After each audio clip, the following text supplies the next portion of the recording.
BBA, BCA, BCom computer కోర్సులో 100% placement లభించే ఏకైక డిగ్రీ కాలేజ్ కూకట్పల్లిలోని i3 డిగ్రీ కాలేజ్ 8367215215. శ్రీ గురుభ్యో నమః. మన సంప్రదాయంలో స్త్రీ పురుషులు ఇద్దరికీ కూడా విధి నిషేధాలు చెప్పబడ్డాయి.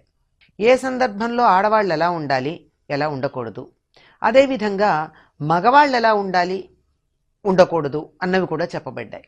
కాకపోతే దురదృష్టం ఏమిటంటే ఆడవాళ్ళకి సంబంధించినటువంటి విధి నిషేధాలు లోకంలో వ్యాప్తి చెందినంతగా పురుషులకు చెప్పినటువంటివి మాత్రం వ్యాప్తిలో లేవు. వాళ్ళ గురించి పట్టించుకున్న వాళ్ళు లేరు అంటే వాళ్ళు విధి నిషేధాలు పాటించకపోతే పట్టించుకుని అడిగిన వాళ్ళు లేరు అని అర్థం. కానీ మన ధర్మశాస్త్రాలలో భార్య గర్భవతిగా ఉన్నప్పుడు భర్త పాటించవలసినటువంటి నియమాలు చాలా చెప్పారు. అమ్మాయికి ఎలాగో నియమాలు చెప్తారు, గట్టిగా నడవకూడదని, చేతులకు గుత్తంగా గాజులు వేసుకోవాలని, ఏదో సంతోషంగా ఉండాలని, దుఃఖంగా ఉండకూడదని, ఏ రకమైనటువంటి మనోవేదనకి గురి కాకూడదని. ఇది అమ్మాయి చేయాల్సిన పని కాదండి, కుటుంబ సభ్యులందరూ అటువంటి వాతావరణాన్ని కల్పించాలి.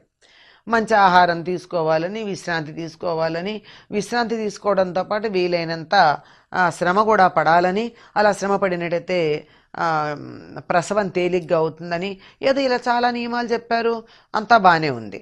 ఇదిగో అమ్మాయికి 7వ నెల వచ్చిందండి, అమ్మాయి పూజ చేయకూడదు, వరలక్ష్మి వ్రతం 7వ నెల వచ్చాక చెయ్యొచ్చా చేయకూడదా, ఏదో మా వాళ్ళు వ్రతం చేస్తున్నారు అక్కడికి వెళ్ళొచ్చా వెళ్ళకూడదా, ఒడుగు చేస్తున్నారు వెళ్ళొచ్చా వెళ్ళకూడదా, ఇట్లాంటివి ఆడవాళ్ళకి సంబంధించి బోల్డు సందేహాలు మనకు వస్తూనే ఉంటాయి.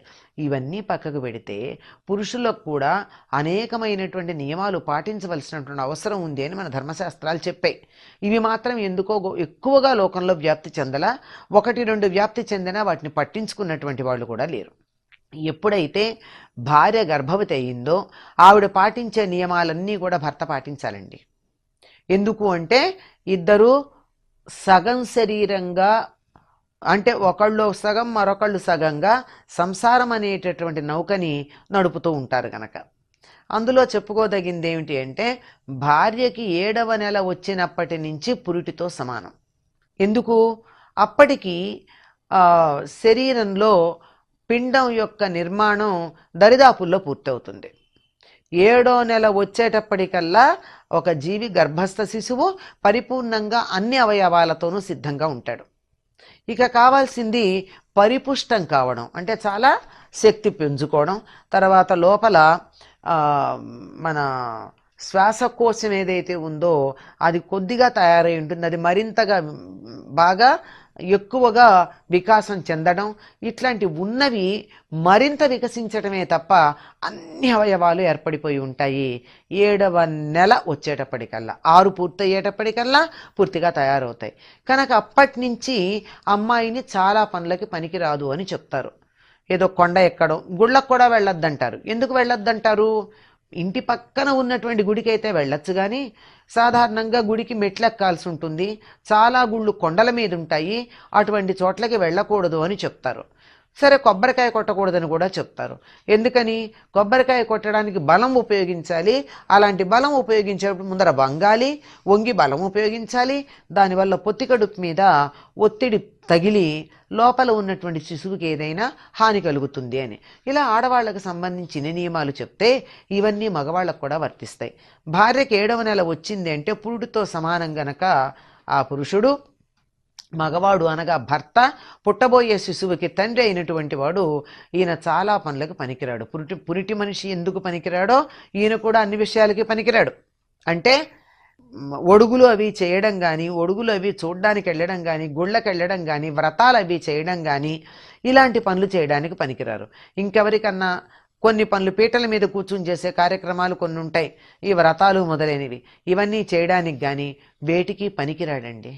ఇవి ఆధ్యాత్మికంగా ఇవి పనికిరాకపోవడం మాట నుంచి, శవాలు మొయ్యడానికి కానీ, ఇప్పుడు శవవాహకత్వం అన్నది పరమ పవిత్రమైనటువంటి కార్యంగా మన ధర్మశాస్త్రాలు చెప్తున్నాయి. అనాథ ప్రేత సంస్కారం ఇంతకన్నా ఎక్కువది. అశ్వమేధం చేసినంత ఫలితం వస్తుంది అనాథ ప్రేత సంస్కారం చేస్తే.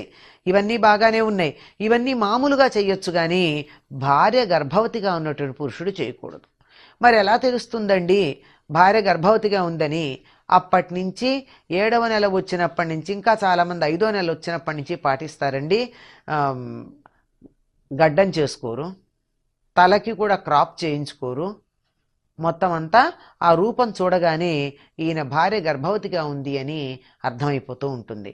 చాలా పనులకి వెళ్ళేటటువంటి వాళ్ళందరూ ఆయా పనులని కొన్నిటిని పాటించటం మానేస్తూ ఉంటారు. ఎప్పుడైతే ఈ గడ్డం పెంచుకుని పని చేయించుకోకుండా, పని అంటే తలకి సంబంధించింది, చేయించుకోకుండా ఉంటారో ఆ రూపురేఖలు చూడగానే అవతల వాళ్ళకి అర్థమవుతుంది ఈయన భార్య గర్భవతిగా ఉంది, ఈయన్ని మనం పిలవడం సరైనటువంటి పద్ధతి కాదు, జాగ్రత్తగా ఉండాలి అని అవతల వాళ్ళకి తెలిసిపోతూ ఉంటుంది. ఇది పైకి తెలియడం కోసం మాత్రమేనా అంటే కాదుటండి. ఆ గడ్డం చేసుకునేటప్పుడు కానీ, తలకి క్రాప్ చేయించుకునేటప్పుడు కానీ, ఏదైనా ఒక కత్తో కత్తెరో సోకి ఏదన్నా గాయమైనట్టయితే ఆ గాయం వల్ల వచ్చేటటువంటి రకరకాలైన తర్వాత వచ్చే బాధలు ఉంటాయి కదా. ఏదో అది పుండవడం, దానికోసం మందులు వేసుకోవడం, అటుపైన ఇంకేదన్నా అది పనికి రాకుండా ఇన్ఫెక్షన్ వస్తే దానికి ఇంకా మందులు వేసుకోవడం, ఇట్లాంటివన్నీ ఉంటాయి. ఇవన్నీ ఉన్నప్పుడు భార్యను ఎవరు చూసుకుంటారండి? భార్య యోగక్షేమం కదా చూడాల్సింది ఇక్కడి నుంచి. ఆవిడ పైనుంచి దిగొచ్చిందంటే దిగొచ్చింది. ఎందుకంటే పురుషులు చేయలేనటువంటి పని ఆవిడ చేస్తోంది, గర్భధారణ చేస్తోంది. ప్రసవం అనేటటువంటి ఒక భయంకరమైన నరకాన్ని దాటి పునర్జన్మని పొందుతూ ఉన్నది. ఆ తర్వాత బిడ్డలకి తాను తిన్న ఆహారాన్ని రక్తంగా మార్చి, రక్తాన్ని పాలుగా మార్చి పిల్లలకు ఆహారాన్ని ఇస్తోంది. ఈ పని మగవాళ్ళు చేయలేరు గనక పైనుంచి దిగొచ్చింది స్త్రీ. అందుకే సమానత్వం గురించి మాట్లాడకూడదు. ఆడవాళ్ళు తెలివి తక్కువ సమానత్వం మాట్లాడడం. మగవాళ్ళు చేయలేని ఎన్నో పనులు ఆడవాళ్ళు చేస్తారు కనుక ఒక మెట్టు పైనే ఉంటారు. ఇవన్నీ చేస్తూ ఉన్నప్పుడు ఆవిడకి కావలసినటువంటి సౌకర్యాలు చూడవలసినటువంటి బాధ్యత, ఆవిడ గర్భాన మోస్తున్నది ఎవరిని? తన వంశాంకురాన్ని. అందువల్ల ఈయన బాధ్యత ఆవిడ సౌకర్యాలు చూడడం. అందుకని తనకి ఇబ్బంది కలగకుండా, తన ఆరోగ్యంగా ఉంటే కదా ఆవిడ యొక్క సుఖం చూసేది. అందువల్ల తాను ఆరోగ్యంగా ఉండి భార్య యొక్క సౌకర్యాలు చూడవలసి ఉంటుంది. ఇది మనం సామాజిక పరమైనటువంటి అన్వయం చెప్పుకుంటాం. ఇంకా మామూలుగా ఇందాకే అనుకున్నాం కదా, ఇక దేనికి పనికిరారు వాళ్ళు. పురుటితో సమానం గనక దేవాలయాల్లో అర్చకత్వం చేయడం కానీ, పూజాధికారులు నిర్వర్తించడం కానీ, వ్రతాలు మొదలైనవి చేయడం కానీ, చేయించటం కానీ, వీటన్నింటికీ కూడా వాళ్ళు పనికిరారు అని చెప్పడం జరుగుతుంది. యజ్ఞయాగాది క్రతువులు చేయడం కానీ, తీర్థయాత్రలు చేయడం కానీ, కొండ ఎక్కడం కానీ, ఇటువంటివన్నీ ఆడవాళ్ళు చేయకూడదు. గర్భవతులుగా ఉన్నప్పుడు భర్తలు కూడా భార్య గర్భవతిగా ఉన్నప్పుడు చేయకూడదండి. మన ధర్మశాస్త్రాల్లో ఆడవాళ్ళకి చెప్పినటువంటి నియమాలు ఎన్నున్నాయో, విధి నిషేధాలు అంటే చేయదగినవి చేయకూడనివి మగవాళ్ళకు కూడా అన్నీ ఉన్నాయి. వాటిని వెలికి తీసి ప్రచారం చేయవలసిన బాధ్యత ఉంది. అంతేగాని మన సనాతన ధర్మం ఆడవాళ్ళని అణగదొక్కింది, వాళ్ళకే నియమాలు పెట్టింది, మగవాళ్ళకి నియమాలు లేవు, విచ్చలవిడిగా తిరగవచ్చు అని వారికి లైసెన్స్ ఇచ్చింది అని అనుకోవడం చదువుకోని వాళ్ళు చేసేటటువంటి, అజ్ఞానులు చేసేటటువంటి ప్రచారం తప్ప జ్ఞానవంతులు చేయరండి. తెలుసుకుందాం, ధర్మంలో ఉన్నటువంటి విశేషాలని ఆచరించే ప్రయత్నం చేద్దాం. స్వస్తి.